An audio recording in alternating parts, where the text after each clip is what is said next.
Hello and welcome to another episode of Page Burners. We are working our way through Deadhouse Gates, the second book of the Malazan Book of the Fallen by Stephen Erikson.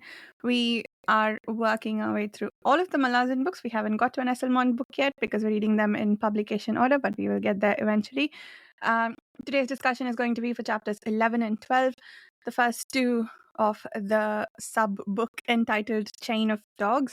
My name is Varsha. I run the YouTube channel Reading by the Rainy Mountain. We meet every week for these Malazan discussions. If you'd like to chat with us about these books or about any of the books that we have infinite reading groups for, please consider checking out the Page Chewing Forum. I think that's everything. Yeah, with me, I have the usual group of friends. They'll go around introducing themselves, talking about what they're most excited to discuss this week from the chapters we read. And I believe, Steve, you also have a commenter note to read to us. Yeah, so just very quickly, I'm Steve from Steve Talks Books and the Page Chewing podcast, and also pagechewing.com. We have a blog there that I'm posting horribly written reviews.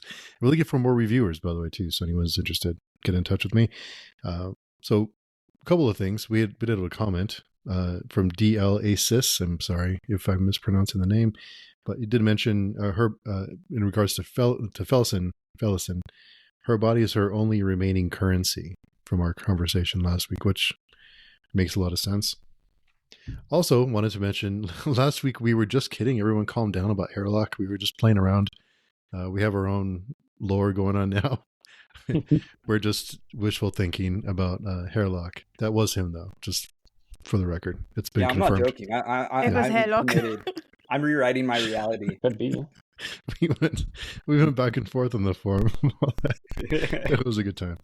But no, this week I kind of struggled through chapter 10, and there's a lot of characters and a lot of things going on, a lot of people who aren't being transparent with what they're doing and what their intentions are. It's hard to keep up with. And chapter 12 was a little bit of a slog for me, but looking forward to getting some other thoughts on that. But I'll pass it on to Dan. I am Dan, and I don't know what to say about Don't me. want to promote your channel, Dan. No. Not yet. Next time. So I'll just skip that. I actually did not think about what I wanted to talk about because I finished reading the book 5 minutes ago. The chapter 5 minutes ago. Okay. So I was in a rush. Okay. Me too. On my way home, I finished the chapter. While driving? I don't know if that's recommended. I wasn't right. Okay, yeah, sure. I feel like I can tell you things and you won't believe me. So yes, I read the book while I was. My husband was driving. Everybody calm down. Okay. The clock changed, so there was daylight on my way back home. Nice. I'll pass it to Shannon anyways. I'm done. Yes. I'm Shannon, and I think I'm most excited to talk about the maybe the 13,000 kids that Shadowthrone and Apt adopted this week. I thought that was kind of interesting. Air quotes adopted. And I will I'll pass it on to Carl. And I am Carl, and oh man, there's some interesting stuff. I mean, I'm with you, Steve, that I felt like it was a little more difficult to get through these couple chapters than some of the other ones, although I still enjoyed it. I think Felison, Haboric, and Culp's adventure through the city of stone people really stood out to me because I straight up did not remember that. Like as I was reading, I had like very vague memories, particularly of like Felison climbing and then like failing to climb and like tearing her ankle up. But I don't know how, but I just did not remember the stone people at all, which is crazy because it's like wild. Like it's a crazy sequence. But somehow it hadn't been petrified in my memory. Yeah, it's interesting. I vaguely remembered that section that they find water underground somewhere. But yeah, it was nice to see it, and like Heboric's little monologues there about what's going on and what the truth is. That was interesting for sure. Oh, I have to do mine. First of all, Steve, thank you for bringing up the hairlock thing, telling everyone that's the way the cookie crumbles, and that's that. Hairlock lives. Secondly, the thing that I want to talk about the most is what the scene preceding the dragon, the arrival of the dragon. How are you guys calling these chapters boring? There was an undead dragon. Well, I'm with you on that. I mean, that was really cool. For me, it wasn't like I didn't find it boring. I just found it not as easy or not as much of an immediate page turner. Maybe it's because I was kind of from the come down of the previous chapters and how intense those were. But I also enjoyed that it wasn't quite as well. It was still bleak, talking about children dying. So yeah, we met the line, the famous line about children dying. The famous line? Which famous line? Children are dying, and the thing that, what is it? Bult? No, Lull tells Duiker. I don't know it off the top of my head, but I haven't highlighted. Children are dying. Like you could summarize human history in those 3 words. Yeah. No. All the injustices. He's, when he's basically like, forget all the historians and scholars and what have you. You can really just summarize how horrible history is with children are dying. Having never learned our lessons because children continue to die. Yeah. I mean, you can summarize also as children are being born all the time, which is true also. Makes it less bleak, but just as true. So the line is about the injustices in the world can be summarized as children are dying. I see. Fair enough. And Lal says, there, I've done your job for you. You can wash your hands off of this, go do something else. Anyway, I think we start these chapters with Culp and Co. Like Culp basically trying to find a way out of the warren. I can't say I fully understood what it was he did. He seems to be taking credit/blame for the appearance of this dragon. And I don't know what he did. It seems like he bent reality a little bit, kind of like sort of, it felt a bit like bending space-time, so to speak, and invited this dragon that then tugged them out into another warren. And from there, they ended up in their own world. But I don't think I fully understood what Culp did, or me neither. Whether we are meant to understand, or if he even understood what he did. No, I mean, I think you're right that it is meant to be a little bit like ambiguous, confusing. I mean, Culp certainly doesn't understand. I don't think he summoned the dragon, though. The dragon came separately.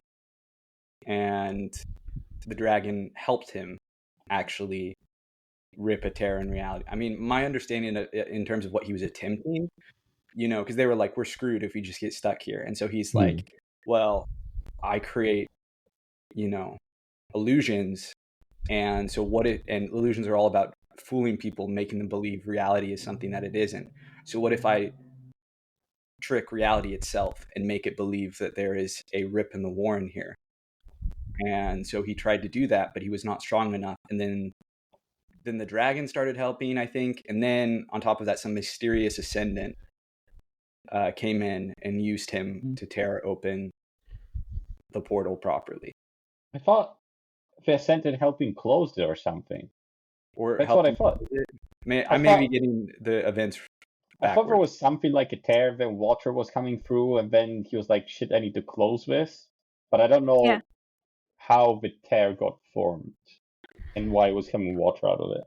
But closing it? Or that's what I thought. Escape. I'm very confused as to what happened in that whole sequence, I guess, until they get out of it. So I missed the part where he was trying to pretend that there is a rip in the warren. That makes sense now. And I don't know if that's what brought the dragon there.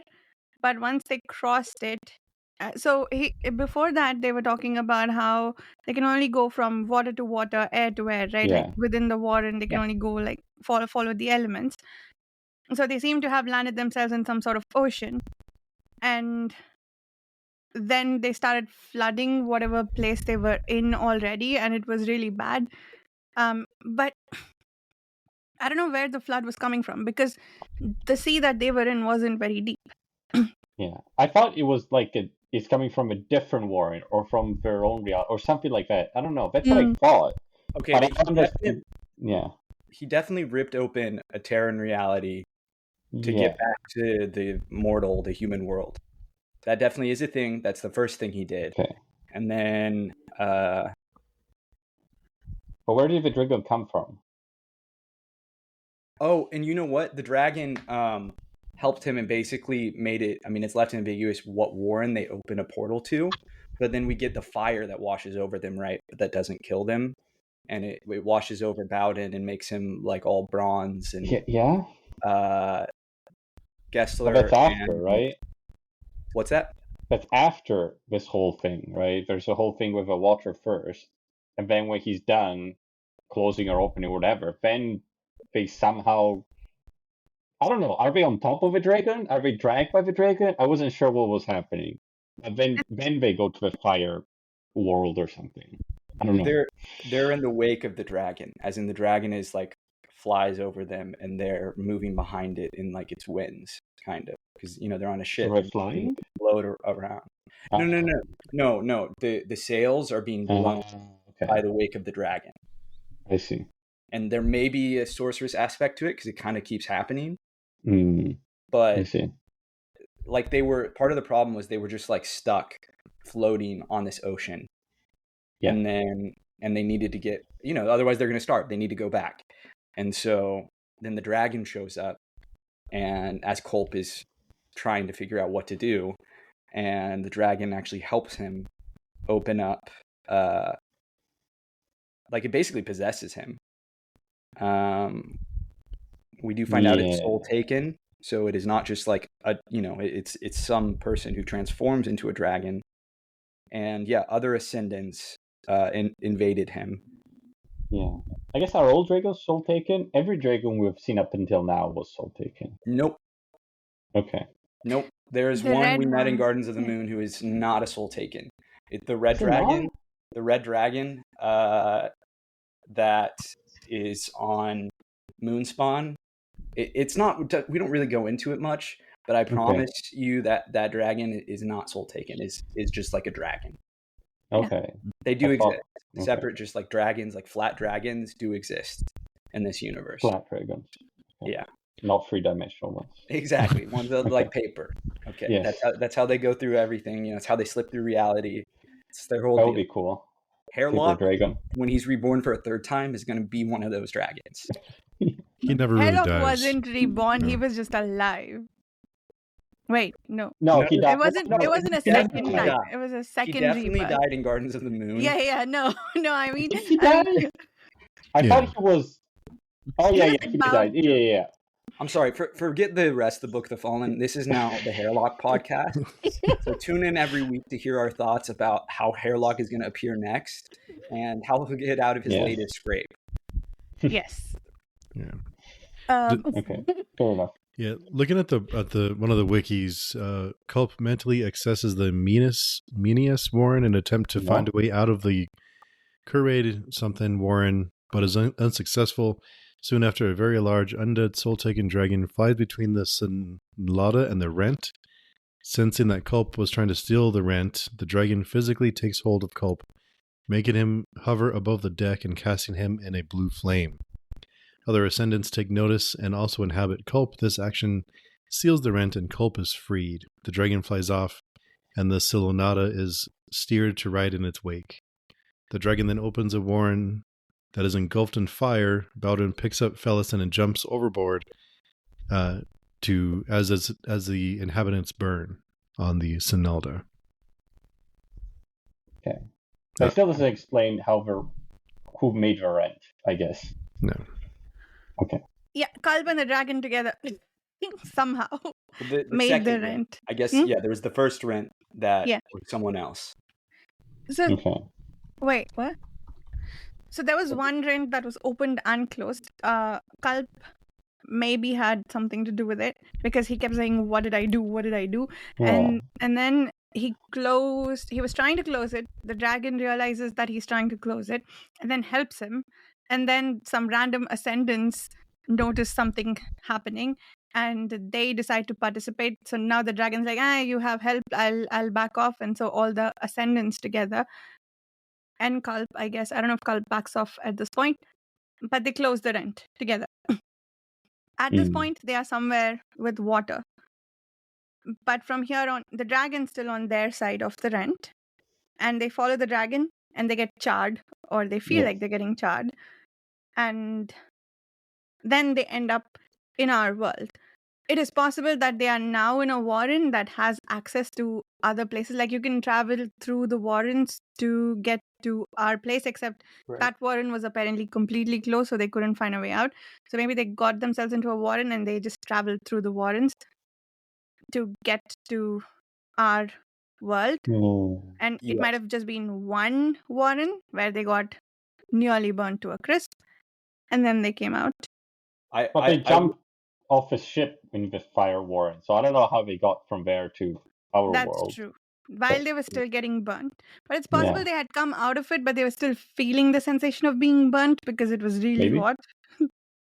And then they jumped. I don't know. But then the ship should be there too, then. Right? The ship?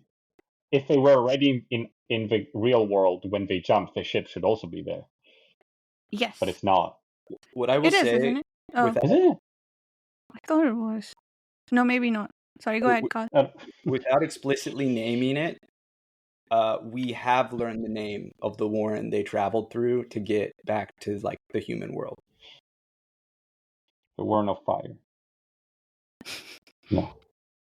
I'm not going to comment on it. I'm just saying that it is one. It's one you could theoretically theorize about. Maybe it's hell. It's burning. It's hell. We also learned that the dragon is a T'lan Imass bone caster soul taken. Yes. Just gonna throw that out. It's crazy. Yeah, that like series of fantasy words. Like if some random person heard us saying that, like they either think you're like speaking a different language, or they think you're like on crack. Like it's crazy the things we say for this series. Or both. Or both. I'm listening to A Scanner Darkly, and the guy just randomly starts spouting German. And I go, what is going on? Are there accidentally parts of another book in this audiobook? But no. Anyway, Bowden in all of this throws himself, much like Heberic did earlier, he throws himself on Felicin to protect her. And we later find out, is now a good time to talk about it, that he was sent by Tavor to protect Felicin. And Felicin kicks him out and says, thank you, I don't need you. And he's like, yeah, cool, bye.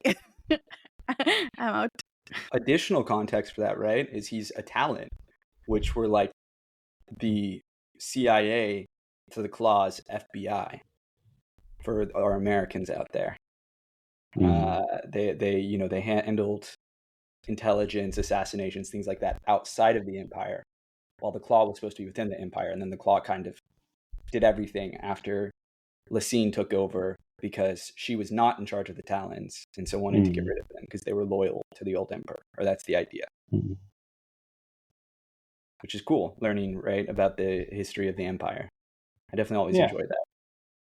Yeah, I've forgotten about that. But yeah.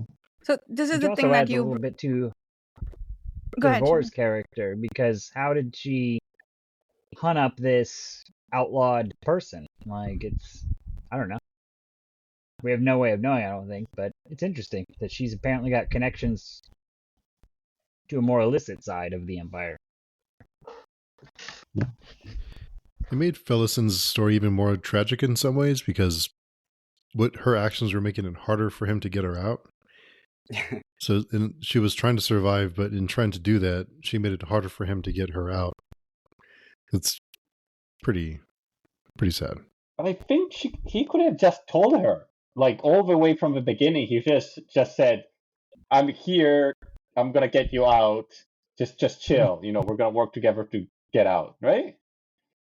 I wondered about that. Why didn't he tell her at any point where he saw her sinking deeper and deeper? Like they made snide comments right now about how you can't get someone out who doesn't want to leave, but they feel like they had a lot of opportunity to Two thoughts. let her know otherwise. One, I imagine he was concerned that she might reject his help, coming from the sister that effectively sold her into slavery. Yeah. So, Tavor was working with a difficult hand, certainly, and made some difficult decisions. And I think you can very easily debate whether or not they were the right ones. But she was trying to protect her sister, but that doesn't excuse that she, at the very least stood by while her sister was sold into slavery. And so Bowden, I imagine was concerned that she would reject him as she did. And then the other part is, if she rejects him, or if she talks about him being a T'lan, word gets around, people are going to try to kill him, try to take him out, right? He's wanted, not just as a slave, not just a slave on the run, but because he's one of the preeminent persona non grata in the Empire right now.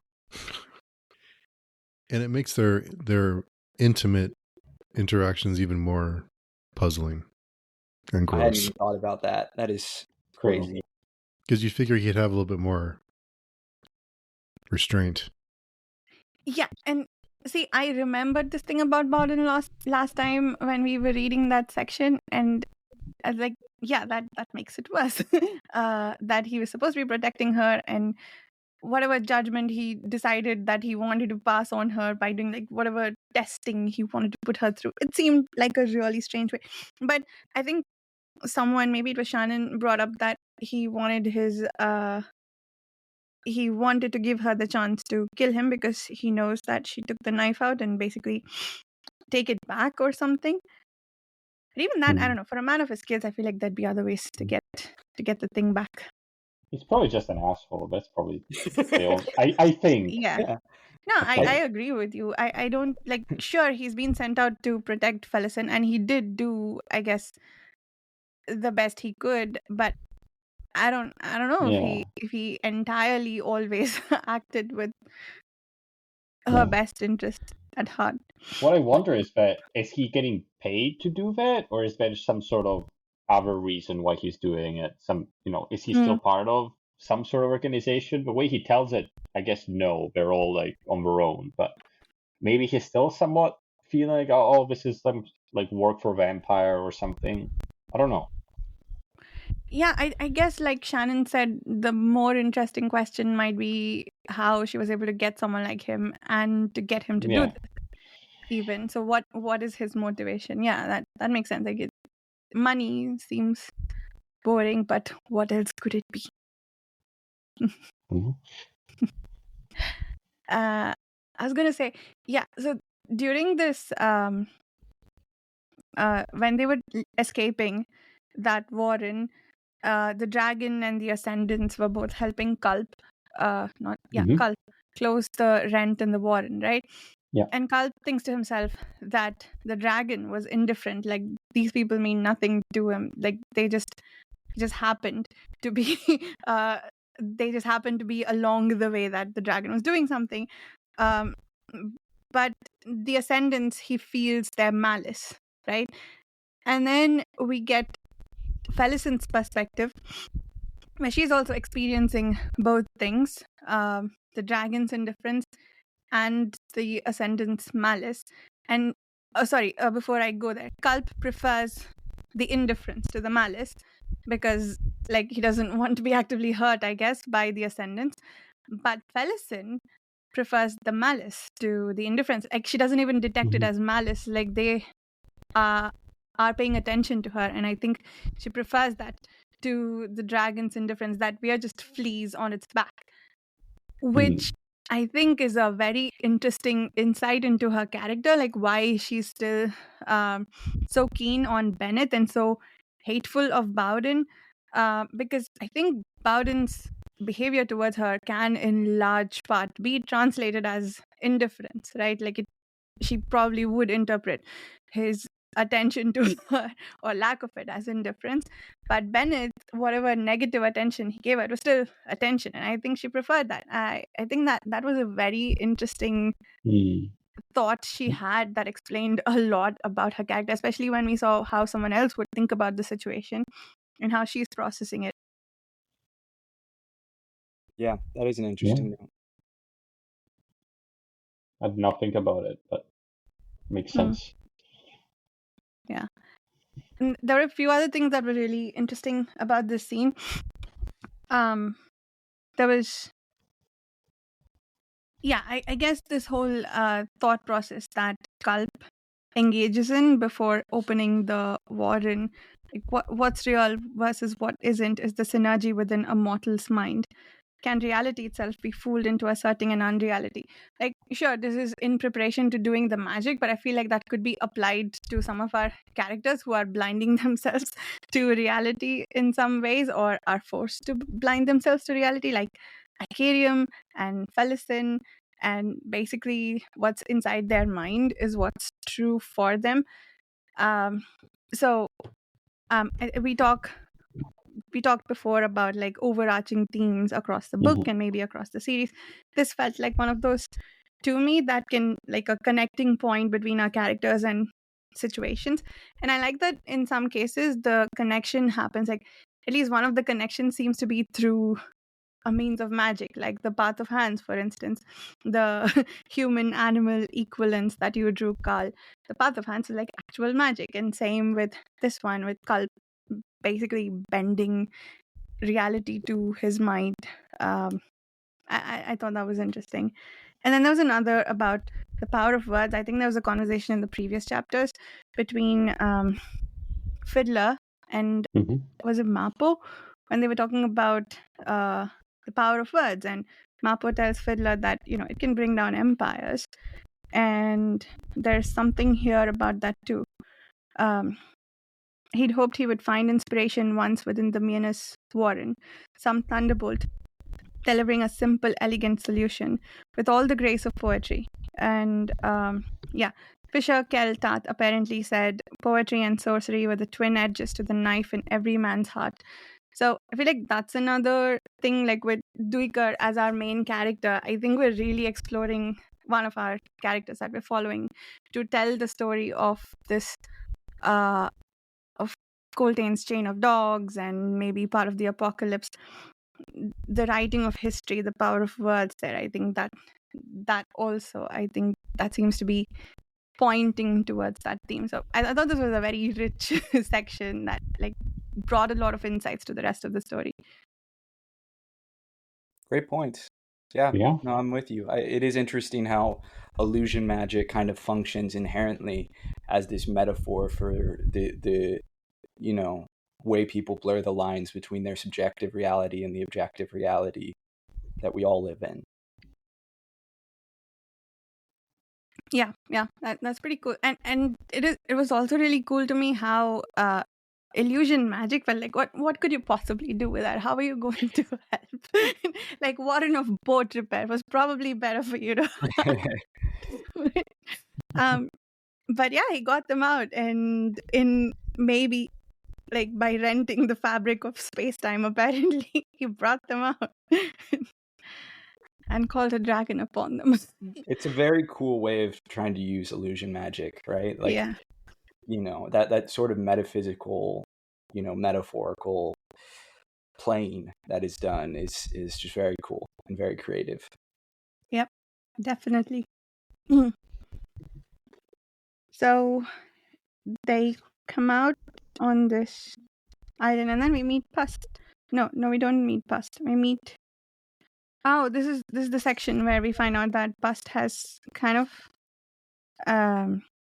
tricked Upsalar, so to speak, to maybe considering accepting the role of Shaik for the apocalypse.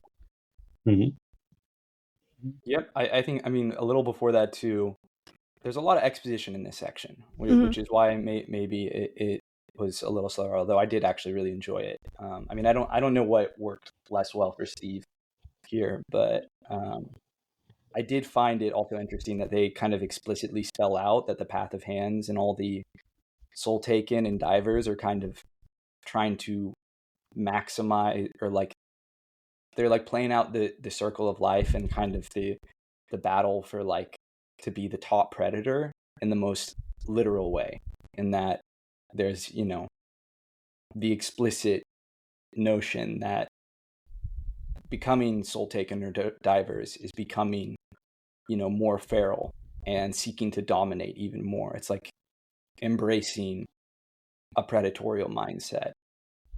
Now we're also invited to kind of challenge that belief, but it's an interesting idea, and I think definitely again plays into the idea of like, you know, that negative human animal inside all of us. Mm-hmm. Yeah. Steve, and sorry, go ahead. I was just gonna say, Steve, what was? I mean, I guess we're still pretty early, but I'm curious what was so much more difficult for you that like you didn't enjoy as much in these chapters. I think it was mostly chapter 12 with the we're just jumping around to different characters, and we have like how many different groups? We have several different groups that are experiencing different things, and there's a few newer names now. Yeah, that it's just hard to keep track of all the different groups, all the different things that are helping or hurting them, every scenario that they're in, what their motivations are. It's just a lot to keep track of. And I think the easiest one is the Culp group, because that's kind of the one we've been following, but the other ones are it gets a little confusing for me sometimes. the Culp group definitely feels more intimate. Mm-hmm. You know, I mean, they've had some, particularly our triumvirate that is split up in this section of Felison, Haboric, and Bowden. Like, they just have so many scenes together and have such a visceral impact on each other that they are very. It does feel like more personal and easier to kind of like latch on to them. Like, they're definitely some of the characters that I remember best from like the first time I read this book, you know. So I hear you there. As opposed to like the military stuff, the Marine stuff, there are so many named characters. They just keep throwing new Marines at you and new Wiccans, and you know, we get Lowell here, who I don't even know, is this where he was introduced? It's crazy because he has some great dialogue in this section, but like wild to just give that dialogue to just this random character, you know. But that's definitely the Book of the Fallen for you. I forget where we were told, but I think he was apparently the character that was it this guy that Tweaker was standing next to when the Red Blades showed up, or when the Wiccans showed up. One of that. So we have met a lull before, but I don't. When he came back. When he came, right? Yeah. Yeah, because he's one of the leadership. Is he a captain, maybe? Yeah. Yeah. Oh, he must have been in the briefings, right, with Coltane.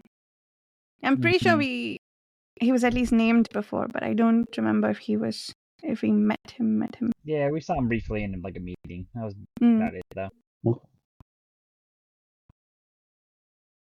Right. What were we saying about him? Oh, I'm curious. So, circling back to, you know, how there's a lot of exposition in this section.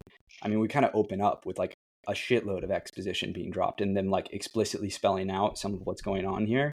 So I talked about the Path of Hand stuff, but we also get more discussion about Tremor lore. Do people feel like they have a better idea of kind of what's going on? I mean, obviously Azath houses are inherently mysterious. That's kind of the point.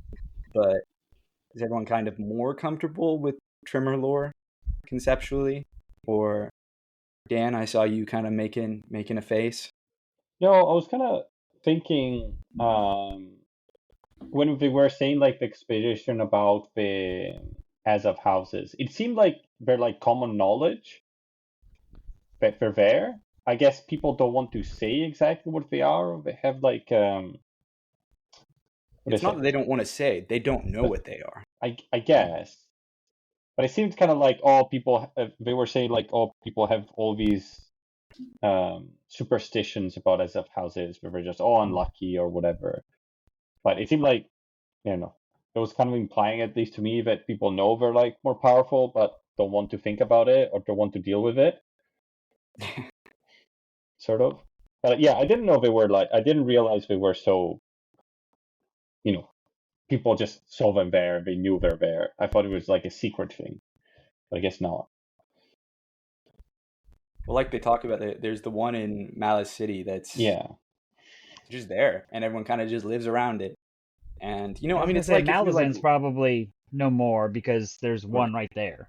Yeah, I would imagine that the majority of people aren't like particularly familiar, or maybe don't even know of Azath houses. Maybe have heard fairy tales or something. But yeah, the Malazans in the city at least certainly know they're real.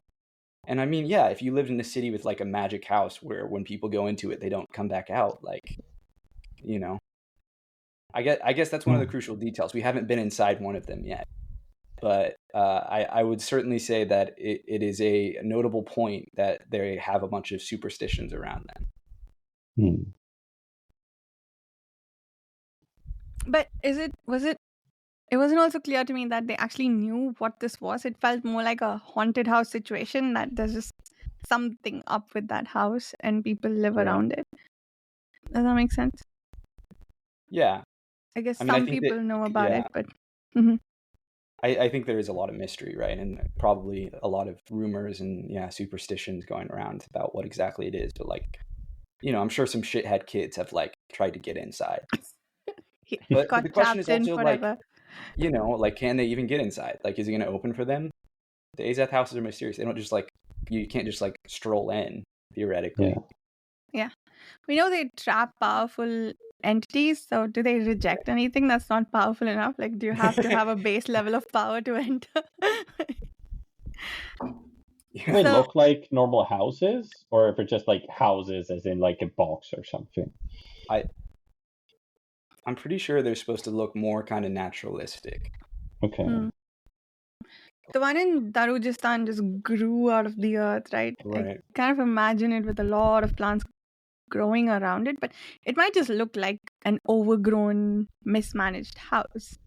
That's kind of what I imagine. Yeah. But like slightly more like earthen. I don't know, like almost made out of the earth itself.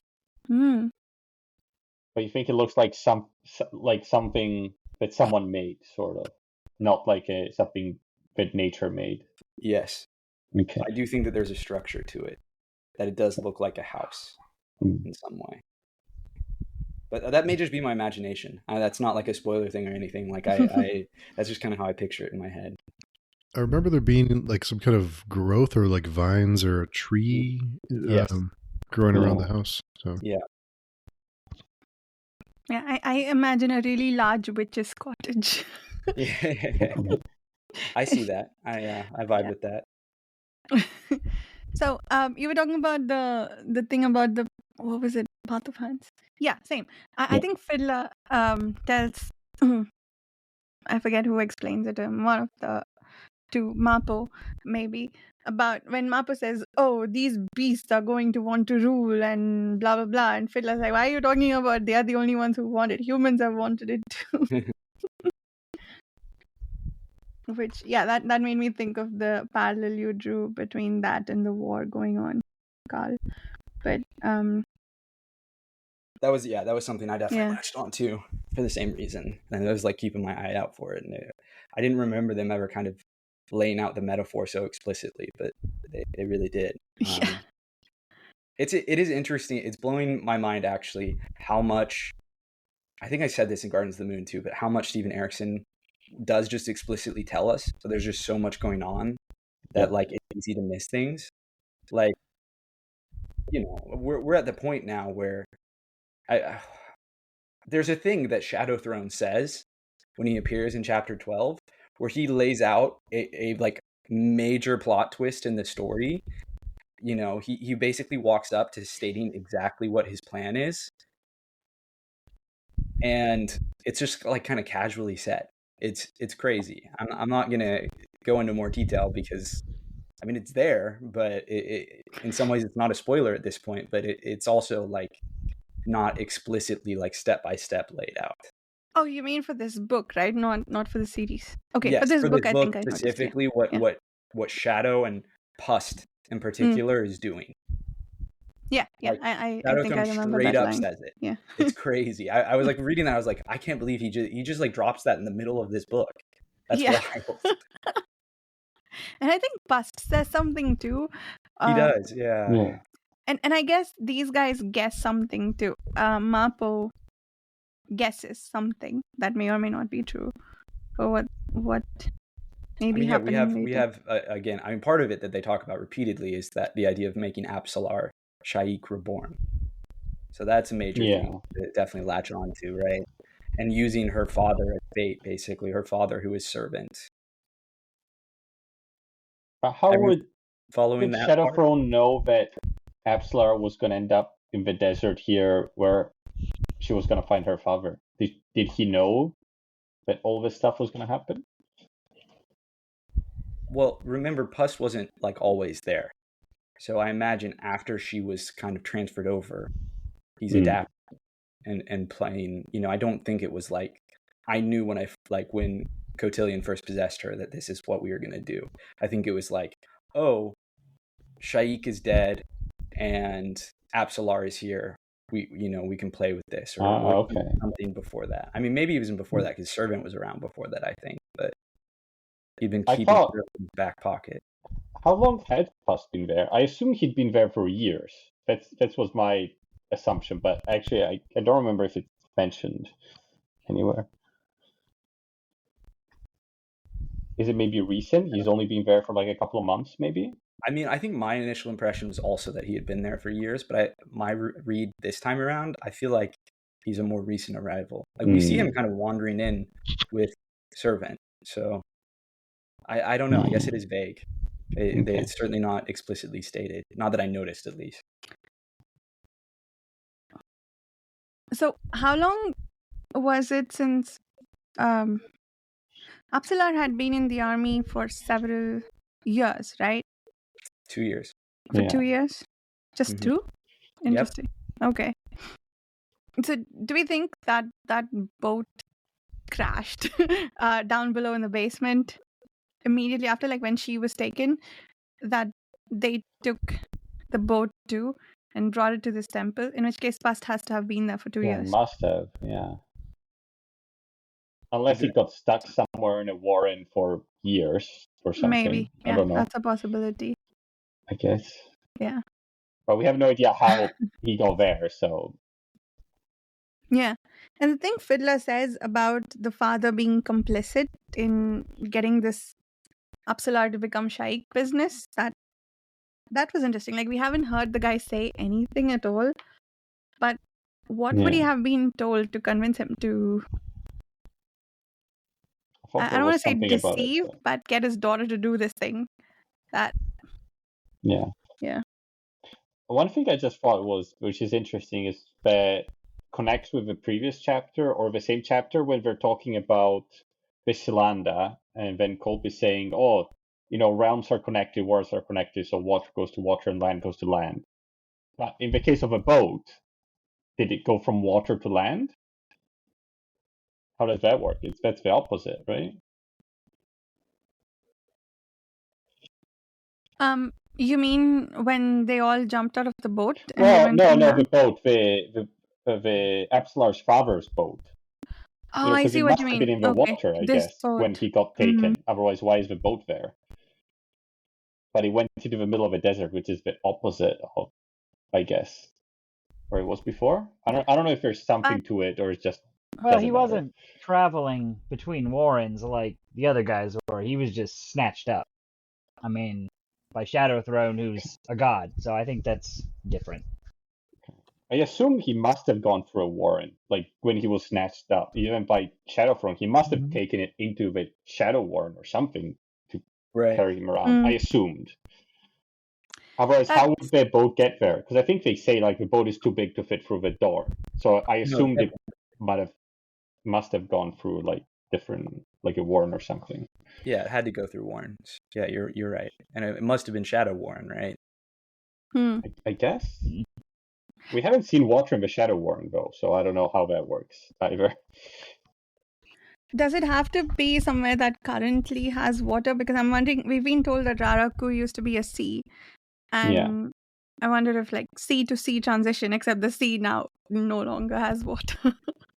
I don't know. I'm just wondering if there's some more meaning to it, or if it's just not, doesn't matter.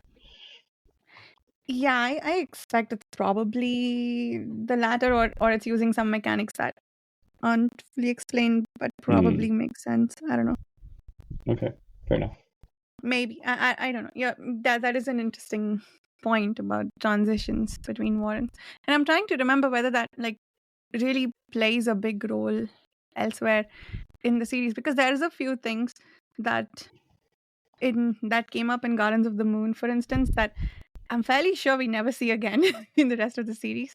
So I wonder, like, some of the rules about the magic laid out here, I think it's possible that they get ignored later in the series, or they don't, or and then like going back to the thing about unreliable narrators and people, stating what they believe, etc. Like, since we are getting all this information from character POVs, it's possible that that's just what cult thinks is true, but maybe others have other ways to manipulate the warrants and magic in different ways. True. I think it is worth. No, go ahead, Shannon. Go ahead. No, you go. I was my only little addition was that we know, or at least we have been told, right, that the Shadow Warren that we have previously seen, that Shadowthrone occupies, is a branch of Curled Emerlon, which we have now been introduced to, which is the Elder Warren of Shadow, which is the flooded Warren that they have been traveling through. I see you laughing, Steve. I know, it gets crazy. And so I think the implication, in my head at least, would be that if there's a flooded part of Curled Emerlon, then there must be water somewhere in the younger Shadow Warren, because they are related. They don't exist independently of each other. I see. They seem very different, though. I don't know, like the feeling. Yeah, no, you're right. They're definitely different, but they are connected. I mean, the new Shadow Warren is explicitly birthed of Emerlon, Curled Emerlon. Yeah, or at least that's what we're told. I guess that could be bullshit too. I mean, that's the thing with unreliable narrators, right? Is theoretically any of this could be wrong, but well, we do have a new information of like all the different layers inside the Shadow Warren, right? The Imperial Warren, I guess. Sorry, where was that? Remind me what that was. I think they thought he went there and there was like a well or a hole or something, and then he saw there was like so many different layers with bones and I don't know, detritus or other things, and he was saying like, oh, this is like centuries and thousands of years. Yeah, there's all the ashes and all the bones. So there's something happened there. Yeah. I don't know. I don't think at this point we have enough information to know what's going on with the Imperial Warren. But except now we know that there's, a foot deep of bones and ashes. So it's pretty gruesome. But one thing I did want to mention while we were here with Mappo and Icarium is I like that we did get a mention of Dasa Multor, who's probably my favorite Malazan character. But just offhandedly, Mappo's talking about the Decembre's temple, and then he says Decembre, or thinks Decembre, the cult of Dasa. So we get a connection between Dasa Multor and Decembre, which we don't know a whole lot yet. We know Dasa Multor was the first sword of the Empire. He worshipped Hood. They've told us that he turned his back on Hood, and something bad happened. And so now we know that he's somehow connected to this other god, Decembre, the Lord of Tragedy, is what they called him in the persona, whatever, in the first book. So I just thought, keeping track of Dassam and the history with him may come up again. Maybe. Yeah. Or maybe not. That's pretty cool. Or maybe not. Maybe but not. I love Dassam. Maybe. So, we got a little info on Dassam. Yeah. Yeah, great point, Shannon. Again, another one of those, I can't believe they just lay it out like that. It really is wild. Like he'll just like in one sentence just like drop some major lore and then I completely forget about it for several books, and then it's like, oh wait, and then it's plot relevant, and you're like, oh, wait, they said that way back in Gardens of the Moon. That's crazy. Yeah. But a lot of the time, there's like random lore which is not plot relevant, so you're like, I don't know which one is gonna be. Yeah, no, that's fair. Mm. And then we also, in the same section, we get mention of the holds. That there's something more ancient than the houses, the holds, more elemental, more raw and primitive. Which again, I think at this point in the book we don't have a lot to go on, but just that's a thing. There was something called the holds before there were houses. With have it mentioned with in regard to Gardens the of deck Moon of dragons. Or am I imagining it? Are the I holds think there was mentioned one in Gardens mention of of a Moon hold, too? Okay. but it was pretty vague.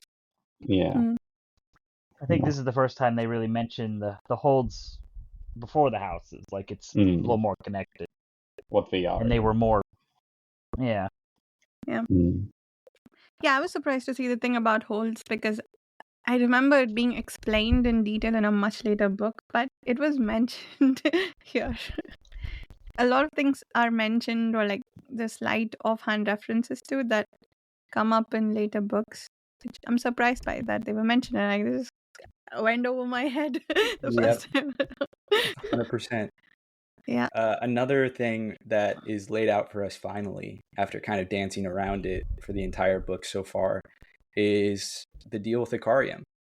I mean, Fiddler seems to not know exactly what's true and what's not about him, but Icarium has historically done things other than just build giant mysterious timepieces.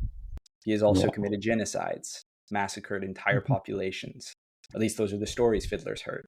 And I think it's fair to say that aligns with a lot of what Mappo seems to be concerned about. We still don't know why, right? We don't know what actually happened, right? We certainly don't know explicit details of any singular event. But I think at this point, it is safe to piece together that Icarium has certain anger issues. Yeah. And for one reason or another, he does not remember the past violence he's done. And he's trying to, learn his past. Obviously, that would be a concern if your past is, I've committed genocides. And Mappo is therefore, it's so sad. The way he, manipulates Icarium, they're so tragic. Talking about Lord of Tragedy. Oh, my God. We're here again. Now, these questions at this again. point, do we have any idea why he's doing this? Like, what? Is he just protecting Icarium from knowing what he's done? Like, I don't know. It just seems that he has been charged for some reason by the Nameless Ones to make sure that Icarium never remembers. Yeah. And we don't know why. I don't know what my theory is right now, but I think the first time around, I was like, he can't remember because if he does, he will go into a genocidal rage again. Remembering that he committed genocide will make him angry enough to do it again.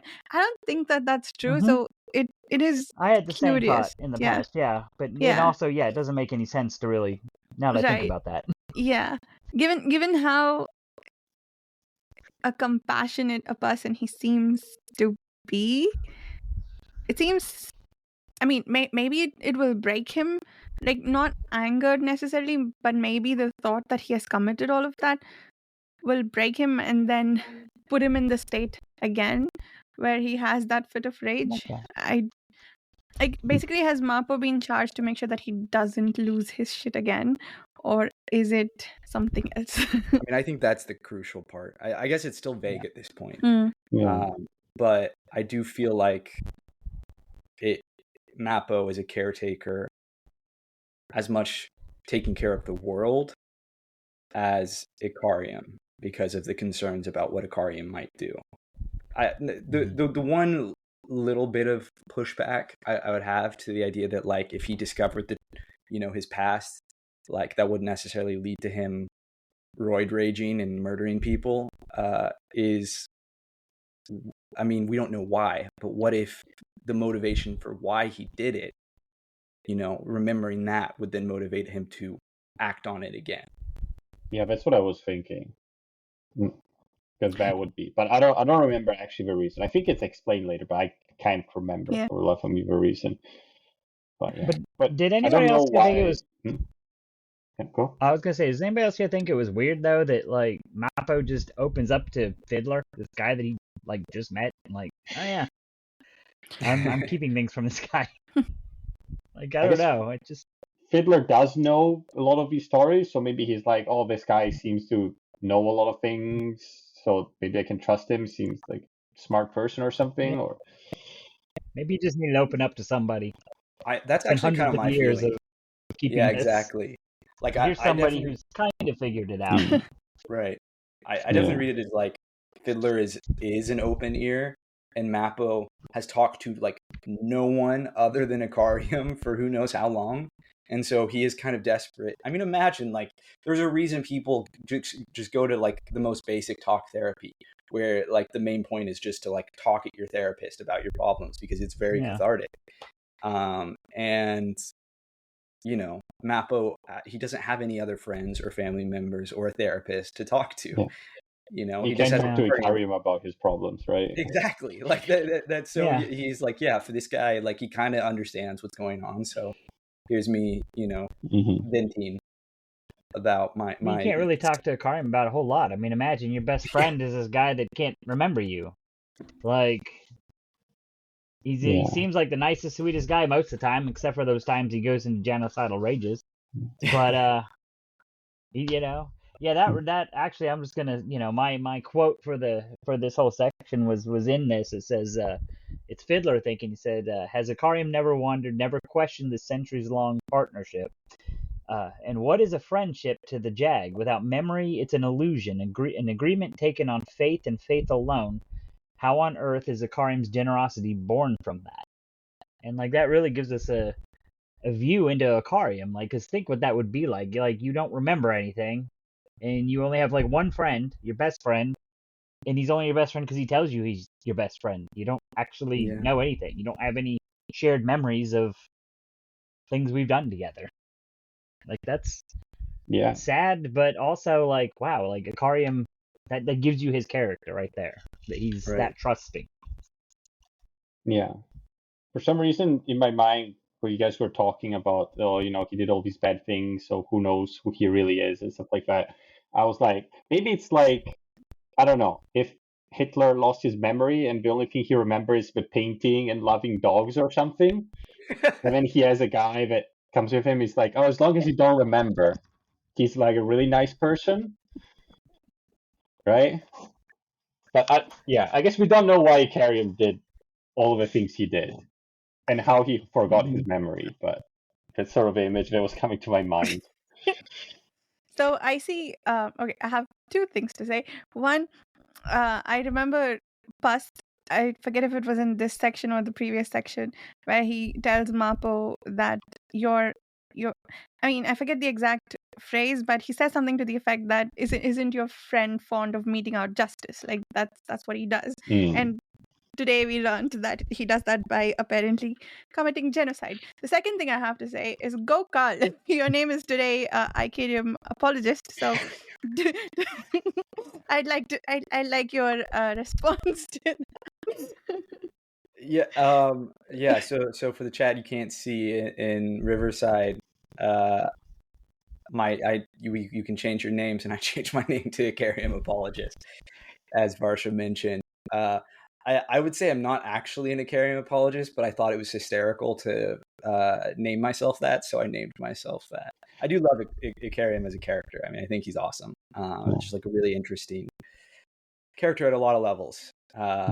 But I'm not going to excuse the genocides. I mean, I hope he didn't actually commit genocide. I don't know, because I can't imagine any way of excusing that, whatever someone did to cause that, right?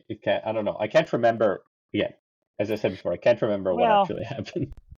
We're saying genocide, but I think like all it's said so far is like, you know, death is in his wake. And we saw earlier in this book when he killed one of those divers or something, he didn't remember it afterwards. But we see how powerful and deadly he can be when he's fired up.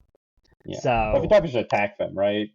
So I mean, that's self-defense. Yeah. I think so. I like how. Sorry, go ahead.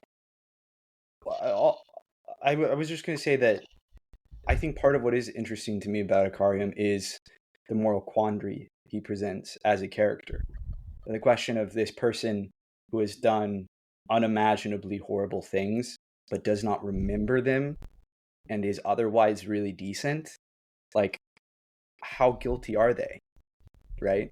Like it's the illusion thing, right? I mean, that you were talking about, Varsha, where it's like, what is the nature of reality and how we go through it?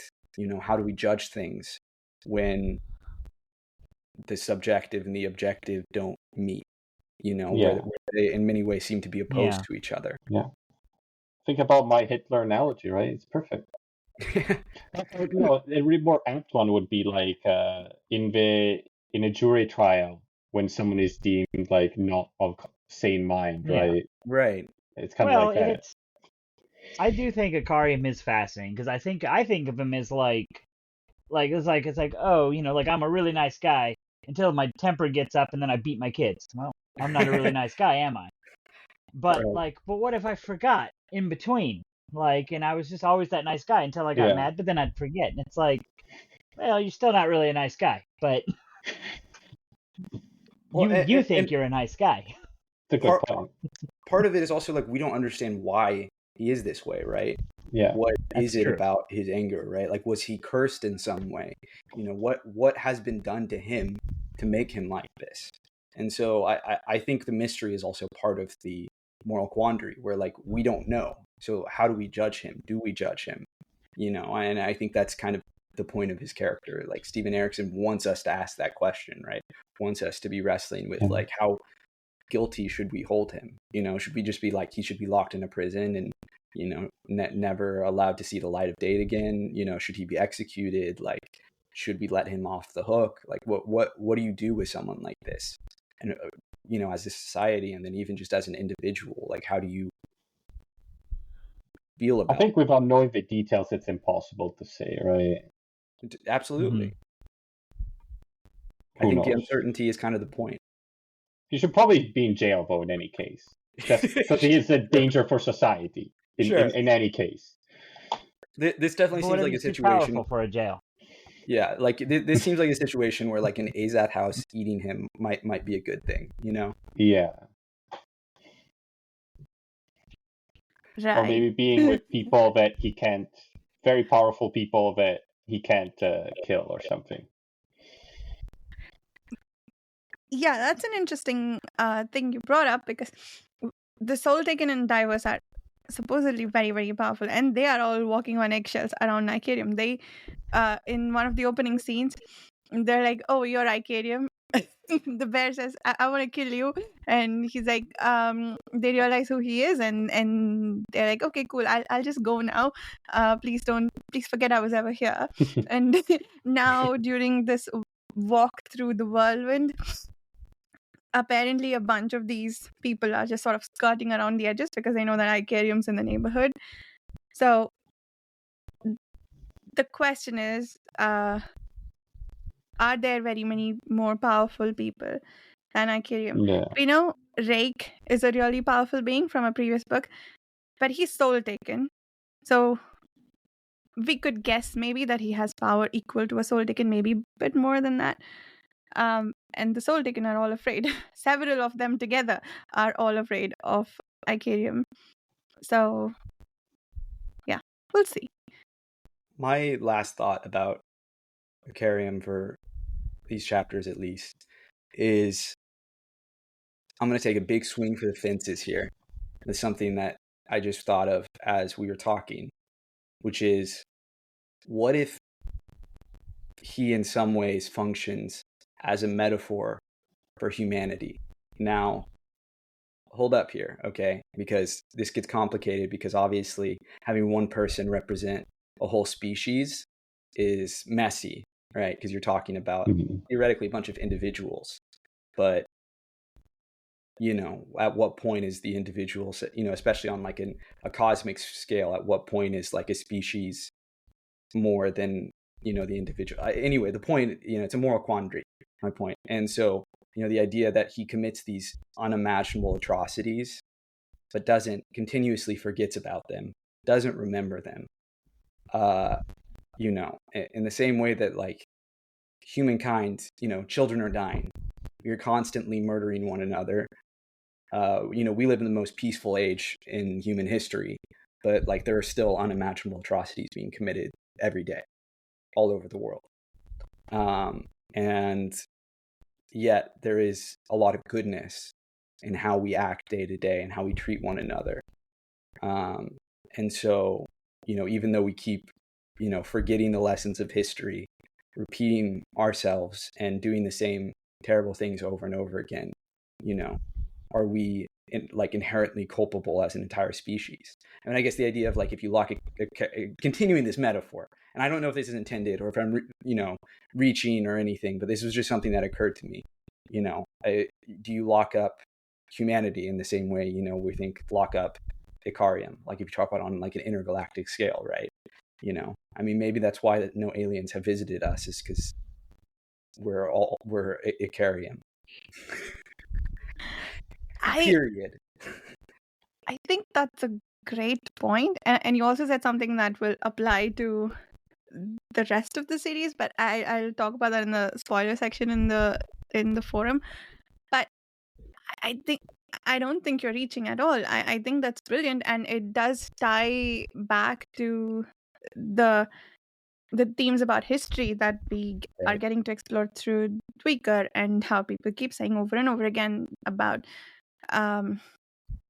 those who don't read history are doomed to repeat it, etc. Like that's the cliche, and I think some of our characters seem to share that opinion.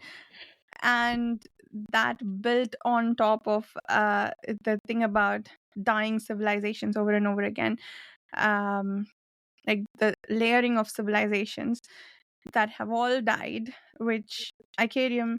So there's two ways to commit genocide, right? Like one is, I hate this group of people, I'm going to find, like the T'lan Imass way, basically. I'm going to kill every last Jagut. Or it could be something happened in this town that I'm unhappy about, so I'm going to raise it to the ground, which is horrible, but isn't necessarily intentional genocide, if that makes sense. So I think that counts as genocide. Yeah, I mean, it could have that whole city is like all the people of that kind are only, like, I've heard the word genocide used like that when just a large number of people are killed. I think in the definition by the ICC, there's a strict ICC. Actually a strict definition. Right. And does Icarium fit the legal definition of genocide? What is ICC? The International Court of something. Okay. Or something. I think one of the things for genocide is like there needs to be intention against a specific group. Otherwise, it's just like massacre or something. Yeah. That makes sense, and I think that's the way. Like I've heard it used recently in the other way, but anyway, It is possible that there wasn't intention and he raised the whole people to the ground accidentally on purpose, and that got interpreted as genocide. Anyway, my point is eventually on purpose. That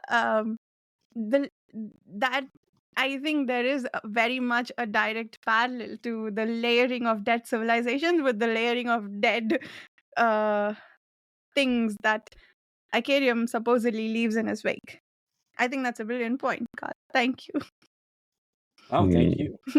It is something I'm actually curious about bringing up with, if you ever talk to Stephen Erikson, because I'd be curious to hear his thoughts, because that's a question I haven't seen anyone pose to him. If it's out there, if someone knows of it, please leave it in the comments, because I'm always intrigued by what Stephen Erikson has to say about these characters and his stories and his intent.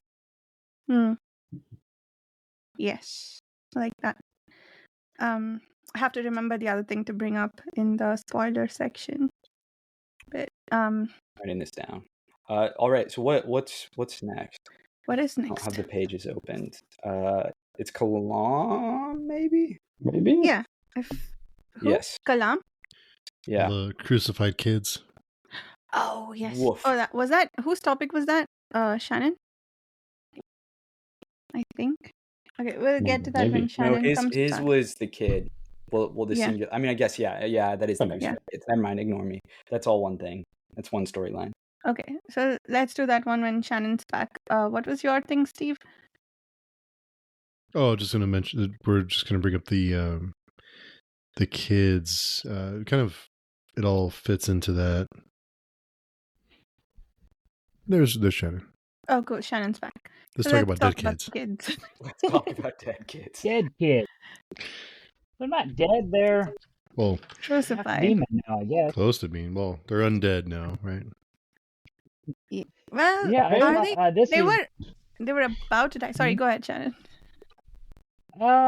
Yeah, I don't think they were dead. I think they were all force healed or whatever they call it. So they're like traumatically healed.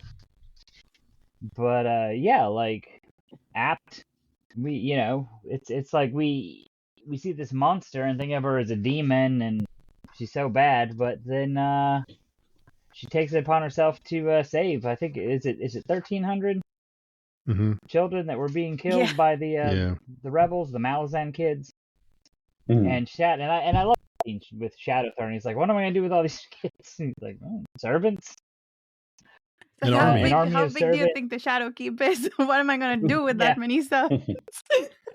I don't know. It made me think that Shadowthrone maybe is a little bit better than people think he is. Like, because he did do this, like for Apt, save all these kids. However, he also did massacre all those people at the beginning of the first book, so he's not all good. But he's, I guess he's not all evil. I don't know. It kind of like made Apt a real character here. Like, she was just kind of this demon that was supposedly taken over by the rebels, but then was going along with Kalam, helping him out. But now she kind of went off on her own, saved these kids. And it is like a core memory of reading this book the first time. This what they did to that other kid, with giving him the one big eye, and I mean it's kind of terrifying. Absolutely. Yeah, I just really liked this little bit. Like I said, I think it gave us a little bit to kind of chew on as far as like what's Shadowthrone really like, and just because this thing looks like a monster doesn't mean it's a monster. I love Shadowthrone being such a like whiny kind of sniveling, like he's always described as giggling. Like I just love how he's a great character, just great characterization. The things he does, like it's just awesome. And he has all of these schemes, but he's so whiny, and he's just he is hilarious. I love Shadowthrone. I'm always here for more Shadowthrone. And Apt, similarly, I adore. I think I spoiled that when she first appeared, but I love Apt. Best girl, Apt. She's done nothing wrong. If she has one defender, I am the defender. I will defend her until my dying days. Apt, best girl. Do we know where she came from? Like, why was she with Shaikh before, and why was she sent with Kalam? Do we know? Did I miss something? Or well, she's a demon. And then kind of lays out a little bit here. But yeah, they're associated with Shadowthrone's Warren. And this particular Aptorian, Apt, she fell from favor with the Aptorian Lord. Yeah. So there's something we don't know that she fell out of favor with the Aptorian Lord, but she's working with Apt or with Shadowthrone, and I believe she was there to like spy on him and kind of see what's going on. She's kind of Shadowthrone's agent. Like she's his, in the middle of this whirlwind. Like, I mean, kind of the same as his Shadowthrone priest, was working with Shaikh. Like they're working together. No. Shadowthrone's doing his own thing. It seems he's always doing his own thing. But it seems like there's this demon that is also following the commands of Shaikh, and now he's also trying to send. Yeah. Well, remember, Shaikh claimed to that she was controlling him, or controlling her. But I think that at this point it's clear that was never true. Like I don't think. I see.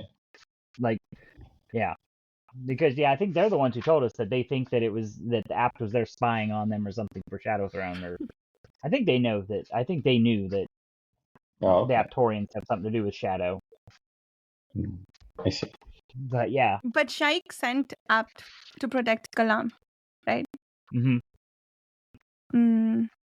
Yeah. Or to but go but with we don't him, know. to escort him. To escort him. I don't know. You could look at that different ways. Yeah, that's true. Like, get him out of sight where he can't do any harm. And Shadowthrone implies that Apt is sort of off doing her own thing, not really doing what he wants. Like, you've been gone long, first with Shaik, now hanging out with this Kalam guy, and now you've brought me all these deadish, nearly dead children to save. Yeah, I found that whole thing really, really sweet. I'd forgotten that Apt does that until Kalam sees the dead child, and I'm like, I know what's gonna happen. But yeah, I think Apt notices that Kalam's being really sad about this kid that he cannot save, and Apt's like, hold my beer, and goes and brings the kids to Shadowthrone to heal. That was brilliant. And then the exchange between the two of them, we don't hear Apt's side of the conversation. We just hear Shadowthrone's responses to them, which are really cool. It's like listening in on one side of the phone call, right? And it very was like cartoon like when there's a guy talking with his animal, and right? Yeah, exactly. I love it. It gets me every time. All the like clicks she makes. Like I'm trying to think of like what like movie Alien or movie. Oh no, it's like Han Solo and Chewbacca. Right?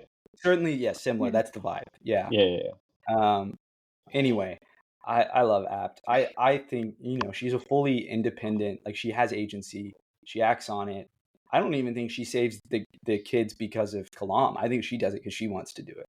And, hence her even adopting one of them, which is so crazy.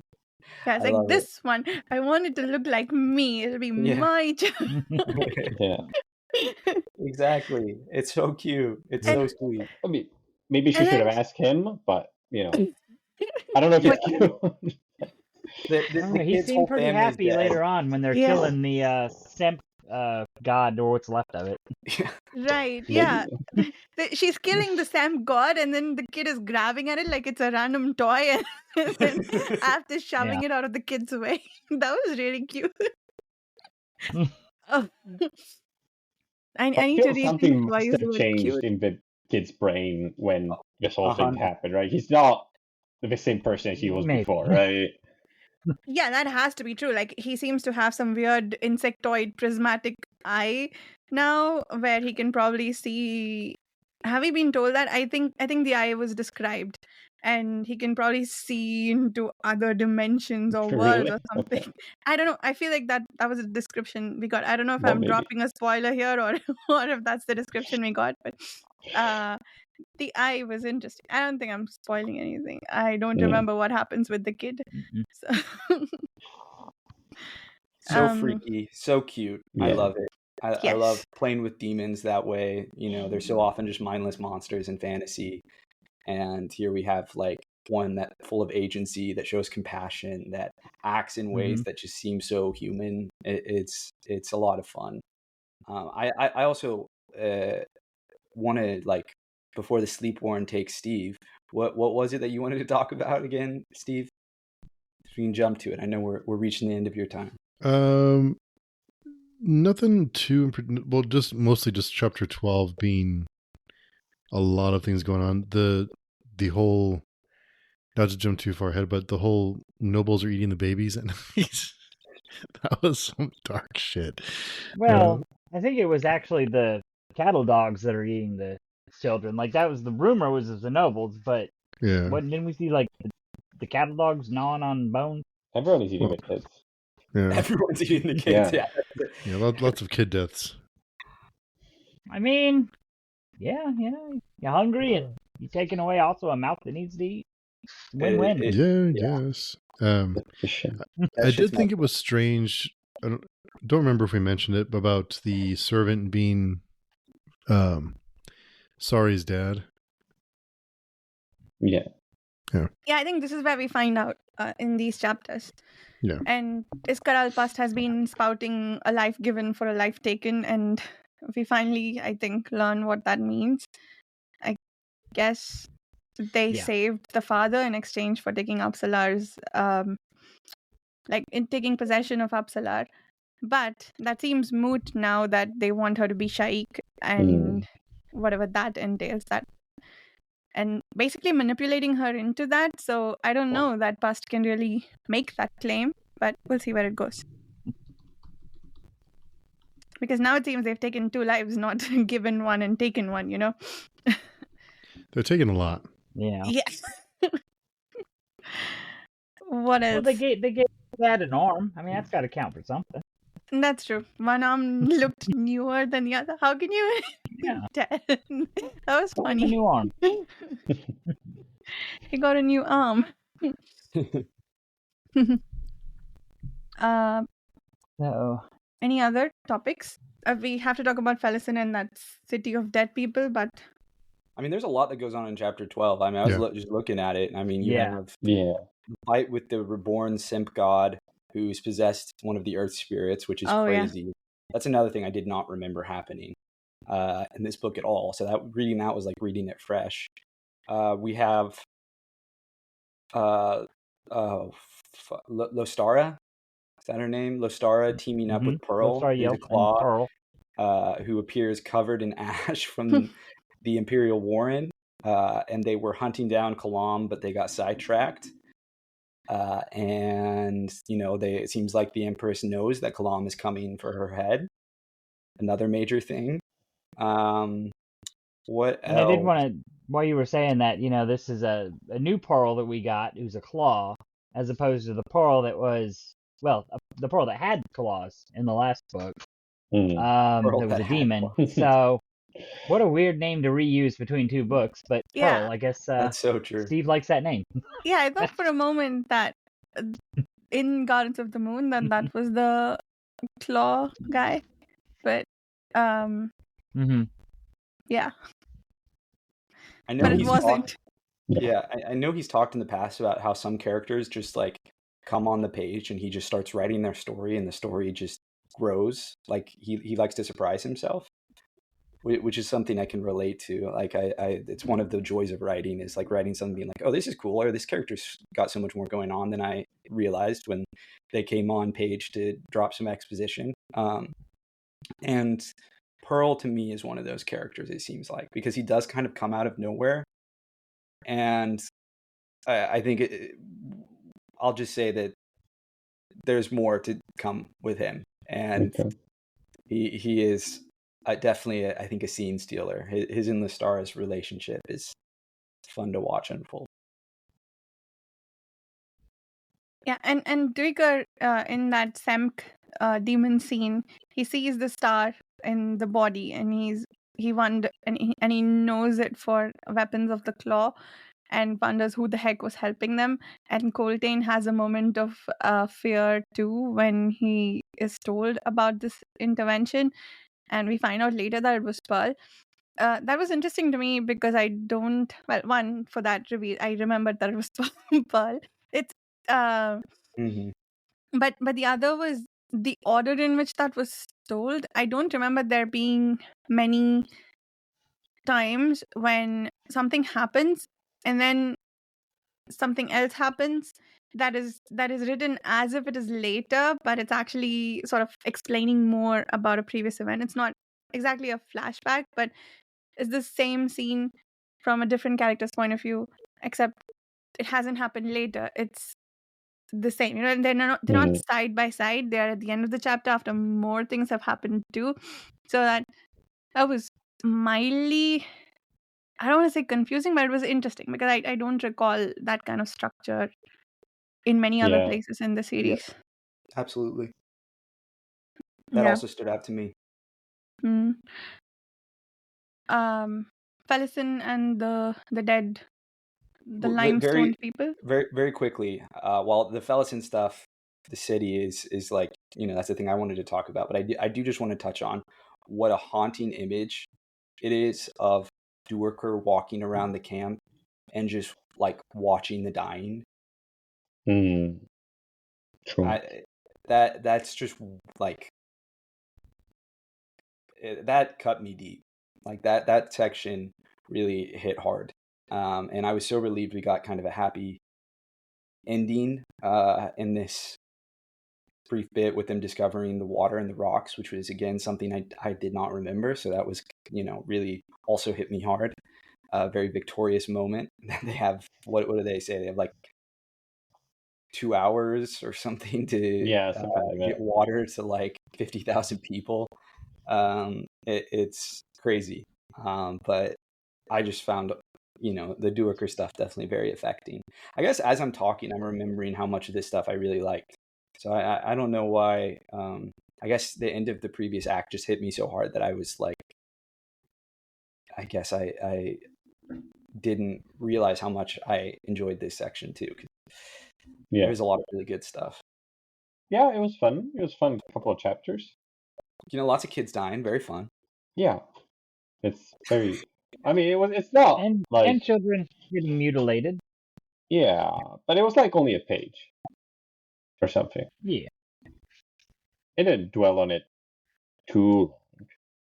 No, and then there's Duiker walking around and, standing with a woman as her baby dies in her arms. And then later on, there's finding out the dogs are eating all the dead kids and, all of that. There wasn't that many kids.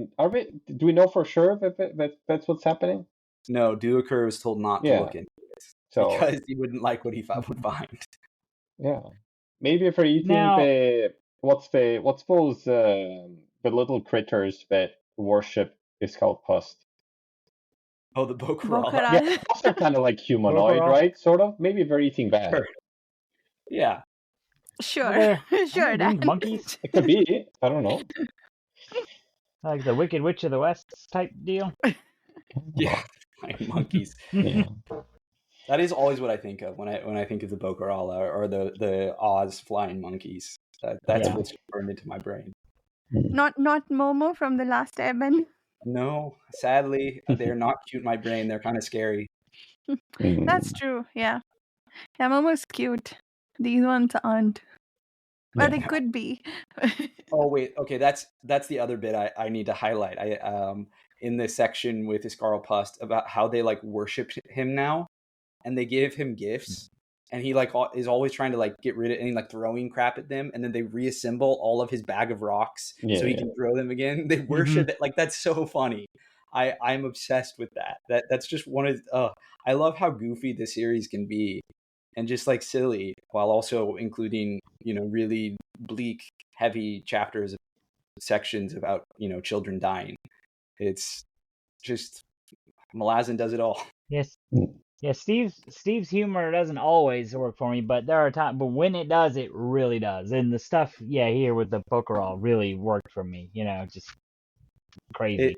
It's just so charming and funny, and the animals, worshipping freaking Iskarlpust of all people is just that's magic. Yeah. So the other interesting thing about Pust was Shadowthrone has this moment of regret, I guess, that Quickban used to be a priest of shadow and he could have groomed him and whatnot, and I'm like, now you have Pust. Yeah, he says sometimes I'm afraid of what my high priest is doing. You could have had Quickban, but now you have Pust. Yeah. This is what I have to deal with. I think that's a fair trade. Yeah. I'll take Iskarlpust. That's true. He's funny. And you always know what he's thinking. And that's the other thing about him that's so intriguing. The stuff that he seems like a dumbass who can't even realize that he's thinking out loud and letting everybody in on his plans. But it's possible that, and you never find this out about him, I don't think, whether he's just saying out loud what he needs to manipulate people into getting what he wants, or if he's really just a dumbass. Well, I think there has to be some element of that because he's aspected to illusion, which is the magic of trickery, right?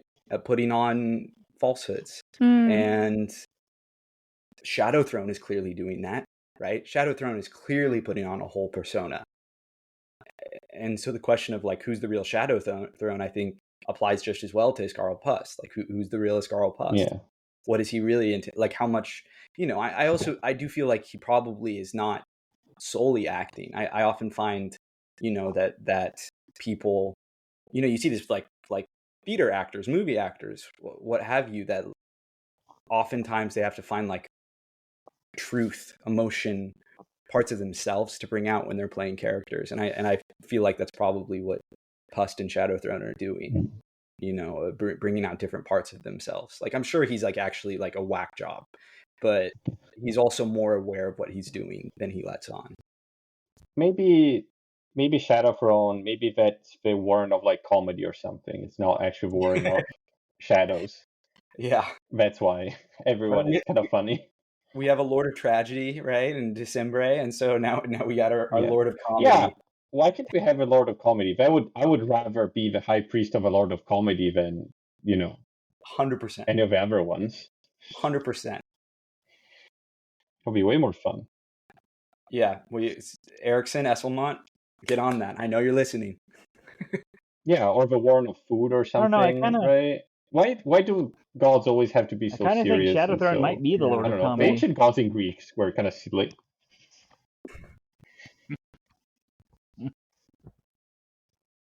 He is very funny. It could fit. Certainly, I could see, theatrics and everything, and that's right up his wheelhouse. Yeah. Illusion would absolutely, like, a lot of that stuff, it would work.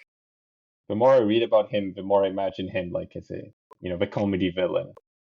Typical comedy villain. So who it just occurs to me who he reminds me of is Hades from the animated Hercules movie. Yeah. Like, that's kind of the vibes I get from Shadowthrone. True. Just, like in a hooded robe at all times. Like, you can never see his face, right? For sure. All right, so now we want to talk about the thing I was most excited to talk about, which was the city of petrified people. Absolute insanity that this just existed, and I somehow didn't remember it. I mean, we get a little fun, like, kind of D&D adventure situation, and Heboric is losing his mind because of the warring powers within him, and Felison is still being mean, but kind of feeling bad about it and kind of reckoning with who she is. And I mean, just the history you learn about this city is wild, about the power they unleashed, right? That then just like turned them all to stone. Yeah. They all became soul taken or something. Some of them did. Some of them started becoming soul taken and got like frozen mid transformation. Yeah, that was very interesting when Felison was noticing how detailed the sculpture was. Yeah. And it turned out later that and then that woman had just been limestone. Ghost hands started working. Yeah, that's crazy. Yeah. I thought that was really interesting. Oh, yeah. Yeah. That's He right. was able Great to point. send Great point. Culp up.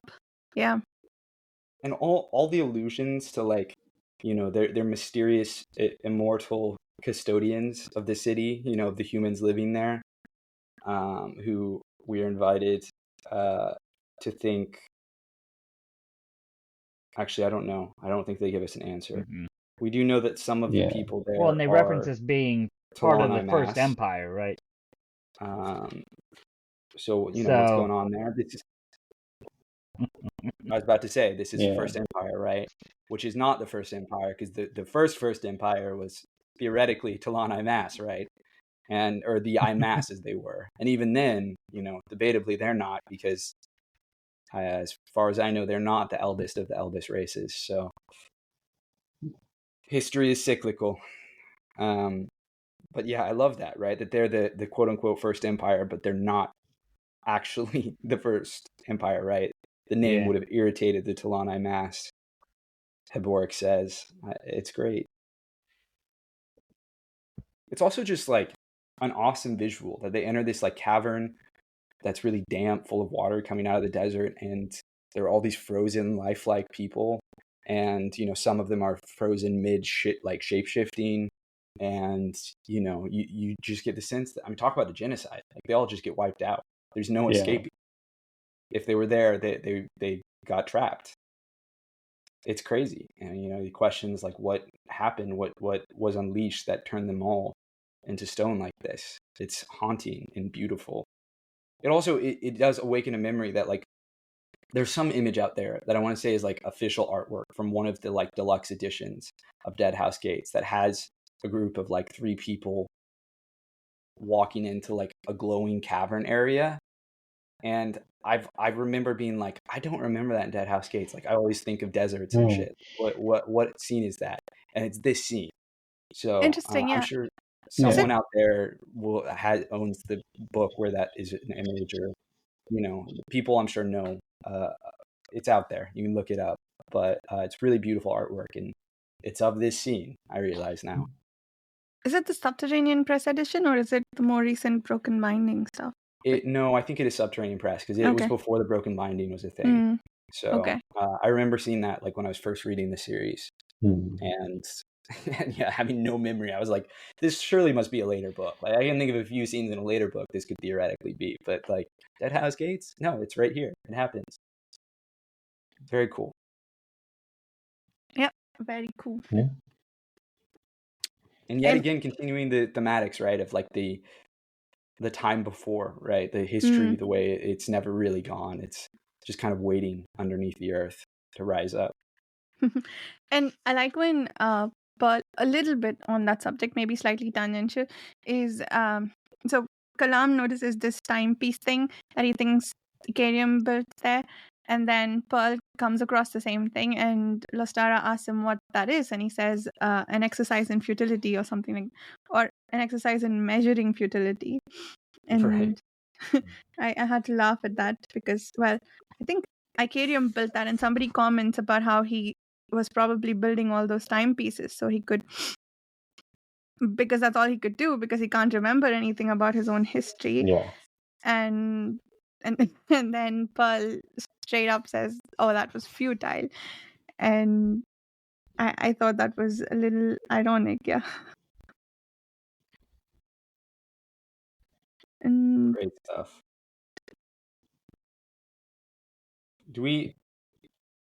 This is kind of a weird time to do it. Maybe we should wait until after quotes, or if anyone else has anything. But it just occurred to me we never talked about what chapters we're reading for next week. Yeah, we should talk about that. But whatever feels right. Whatever feels right. Yeah, and then come back and we see what happens. Yeah. Part of the reason I ask is because the next 2 chapters are only like 50, 60 pages total, but they bring us to the end of this section. So I don't know, like this book, this part, whatever, part 3. So I don't know if we want to stop there on a clean break or continue to the first chapter of the following section, which brings us to like 110, 115 pages. Yeah, just half of the rest of the book. Is that what you need to read? No, it's not. No? The next one after that has like a bunch of chapters, actually. Yeah. Okay. It's the longest section. So there's 4 subsections, right? But the last one, I think, is nearly 1/3 of the book, or maybe more than that. Yes. Yeah. We'll talk about it. We'll post it on the episode description, what we'll read next. Or like there'll be a new section on page chewing for what chapters we want to read next. But do you want to do quotes? Like we'll talk about it for a few minutes after we finish recording. But for sure. Yeah, no, let's sorry for the interjection, people who are just listening to just like have fun, and here we are talking about like the most mundane bullcrap. Anyway. I'm sure, yeah, Varsha can cut it all out. No, she won't. Everybody can suffer through that. It's fine. It was like a minute.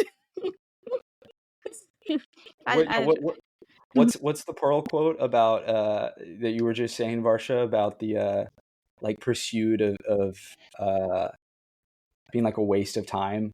Oh yeah, it's I found it. It's he calls them mechanisms to measure futility. That's what I feel like this whole video is right now, Oh my god. No. I'm sure Varsha will edit it to such a fine perfection that it will seem a very worthwhile discussion. Like clockwork. Yeah, Yes. she will do that by not touching the video at all and only doing the Riverside Expo to cut background noise. As it was meant to be done. They get the real. This is a really human experience. People want parasocial relationships. This is it. You get a bond with us talking about the things that nobody cares about. I don't think a parasocial relationship with me, though. So that's the difference. I was gonna say this will be an exercise in how to wean yourself off of parasocial relationships because this is a group that you never want one. Exactly. We'll help people like evolve. This is really crucial work we're doing here. Oh, the whirlwind seemed to howl with laughter. That seems appropriate. Good quote. Good quote. Yeah. Any other quotes? An assassin is chaos unleashed, students. Kalam's having a little flashback. I didn't remember like getting so much Kalam monologue. But yeah, that was like I guess I haven't wrapped my head around the humanity of all of these soldiers that we met in the first book. Because Fiddler, I think, sort of maybe largely because of his protectiveness of Apsalar, I've grown fond of. Kalam has been sort of just this cold assassin person, and then he has that whole sequence with the children and Apt coming to help him, and just that one scene has sort of changed him for me completely into a different person. So that I think that was a brilliant sequence in more ways than one. I think it's kind of normal, like the cold-blooded assassin, but turns out he's kind of nice. Warm, cuddly heart. It's, there's a term for it in anime, but I'm not going to say it. I love his friendship with Quickbend too. I mean, we see it much more in Gardens of the Moon, but like they have a fun repartee. But yeah, I'm with you, Varsha, that this section is definitely what really endeared me to Kalam on my first read through. Yeah. There were a lot of good epigraphs here. Oh yeah. While we're talking quotes, like the opening to this whole book 3, Chain of Dogs. When the sands danced blind, she emerged from the face of a raging goddess. From a poem called Shaik, written by Bidithal. There's a lot going on there, and a lot that is meaningful, particularly to rereaders. So that's just one I think is interesting. It's also beautiful language. Another one, the epigraph of chapter 11, immediately after that. If you seek the crumbled bones of the T'lan Imass, gather into one hand the sands of Iraku. From The Holy Desert, written by Anonymous. So I think it's really easy to like skim over that and not take in what that means. But like the T'lan Imass lived on this continent or this subcontinent in a major way. And we kind of see some of the remnants of their civilization, even if we aren't always, it is called as such. And so I think that's an interesting bit of world building that informs everything that happens. So do we think that the Seven Cities has a lot of older than elder magic, and perhaps the T'lan Imass had something to do with it, or like their civilization brought some of it about or used it or channeled the magic? That's interesting. Yeah, I didn't quite think that through. But also there were T'lan Imass in that dead city that Felicin and co go to, right? They were there. Exactly. Yeah. They're everywhere, right? I mean, apparently if they lived here in mass, no pun intended, then they're buried here. They're quite literally like a part of the sand. Yeah. And I love that image too, like a hand holding up sand and then sort of coming up with and gather into one hand the sands of Raraku. Which sorry, go ahead. Well, all I was going to say was like, I often think of sand, particularly like desert sand, as this kind of golden, thing. But like sand often can be very light and pale, and like could be mistaken for ivory or bone, riven down. And so it literally, like, it's I think clearly kind of in many ways a metaphor, but it also in certain places could be true that you're literally walking on the bones of T'lan Imass. True. Also because we know they turned it like dust. Say, Carl, I think that they city are they traveling around. investigate in chapter 12 might have actually been a T'lan Imass city, or well, not T'lan. I guess it would have been an Imass city because of this quote. So maybe the Imass originated here. Absolutely. I mean, certainly they had some role in it. And we know there were some sort of immortal custodians, right, who watched over the city, probably ruled it. But they also have that thought about the Imass taking umbrage at their calling themselves the First Empire, implying that they're not Imass. But it's possible there was some. Did humans come from the Imass? Do we know that? Like, I don't know. They were humans, right? Okay. I think. We were told that in Gardens of the Moon. Yeah. That was one of the things I remember being shocked. I mean, it makes they straight sense, up say but Gardens of the Moon. I didn't know if it was spelled out. That humans are descended from. Imass. Yeah, that's one of those things that, like, you really get the archaeologist, anthropologist background of Erikson and Esselmont. That like the Imass are well, and then like the Trell. I mean, surely the Trell came from Jaghut, right? Because of the tusks and everything. Right. So. Right. No, I mean, I think you're right. Does the Trell also have tusks? Yep. Yeah. Huh. Okay, I didn't realize that. I found the "children are dying" quote. I will not paraphrase this time. Children are dying. That's a succinct summary of humankind, I'd say. Who needs tomes and volumes of history? Children are dying. The injustices of the world hide in those 3 words. Quote me, Duiker, and your work's done. And Duiker thinks the bastard's right. Economics, ethics, the games of the gods, all within that single tragic statement. And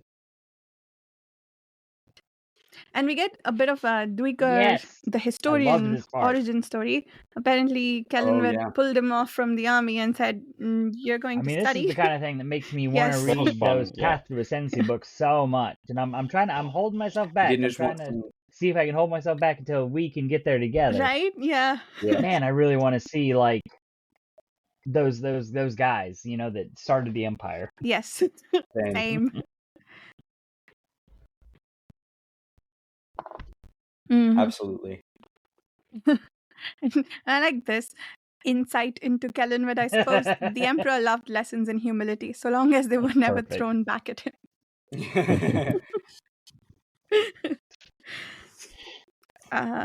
And this one that I think will be a recurring theme. What makes a Malazan soldier so dangerous? They're allowed to think. Which I think we're seeing now with the sappers, right? Like off doing their own thing. The captain is never visible, doesn't show up in any meetings. And Lal tells Duiker, Golden has just accepted that the captain is shy. And Duiker's like, what do you mean shy? That was a joke. You remember that? I love those like little quiet moments of fun that aren't really, that just seem so organic and natural. So absolutely. Yeah. Time makes of us believers. Timelessness makes of us unbelievers. There's a lot of good stuff in these chapters. Any other quotes? Look, I don't think so. I think that was pretty much it for me. No, I will take that as no. Going once, going twice. Okay. Thank you so much for listening, everybody. We will see you next week. And keep a lookout on the forum if you're there for what chapters we will read next week. But it'll either be the next 2 or the next 3, one of those options. Thank you so much. Yeah. And bye.